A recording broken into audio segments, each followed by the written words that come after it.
We first got to know him as just Dave, a young man torn apart by his mother's brutal murder. These two beautiful, innocent women were blown away by an egotistical guy. It wasn't anything but except his obsession, rejection, hurting his ego, and they're the victims. And he's out there. He's arrogant, he's vain, he's working the system. Nobody can catch him. What is wrong here? And then we meet Ralph DeFonso.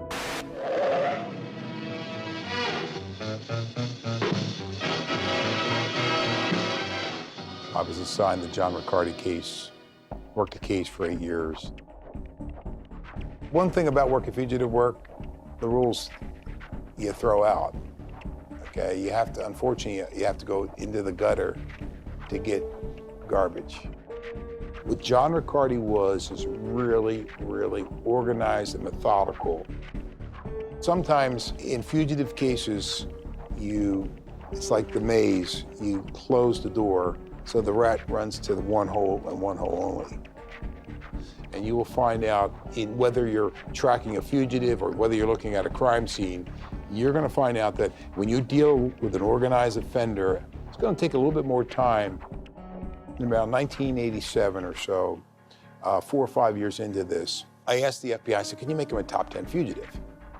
And what we've made is a wanted flyer that you see in post offices with his fingerprints on it.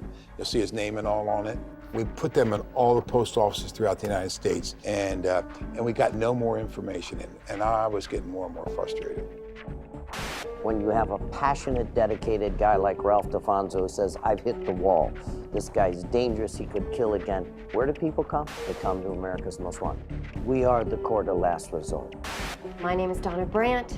I was the reporter on the Riccardi case for America's Most Wanted. And you really got involved. You really wanted this man to face justice. I mean, I had a lot of energy because I had motivation from Ralph, and of course, the victim's family.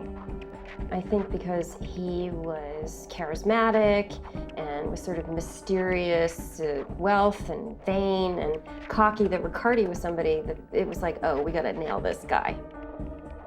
We did learn after the first airing that Riccardi saw it and he moved to Texas.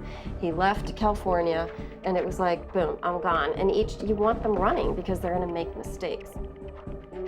I went out on a hunch to target plastic surgeons.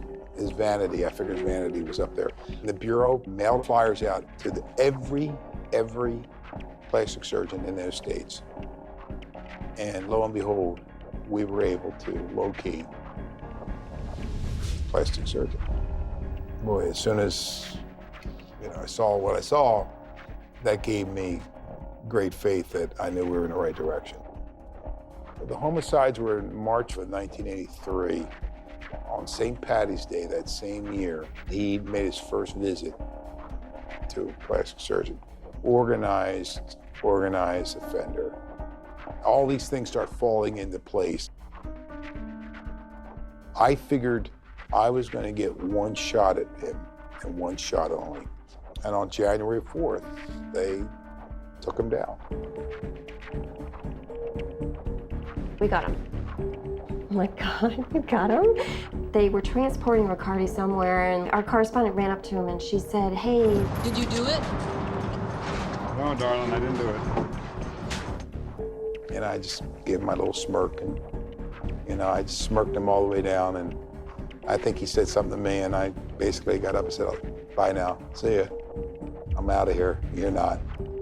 And it was like, usually we get people spitting at us and kicking the camera, but he was so cocky. When they caught him, he had a copy of the tape of the show in his briefcase. People like that guy, like Riccardi, believe everybody else is a mark. They're so self-centered, so selfish, so narcissistic, so pathological that everybody's a mark. Your mother, everybody he's ever come in contact with, the jury, the prosecutor, the defense attorney, that he's going to con everybody. And he has a rationalization for all of his behavior. But it all boils down to, when you get in that courtroom, you are going to be held accountable for your actions.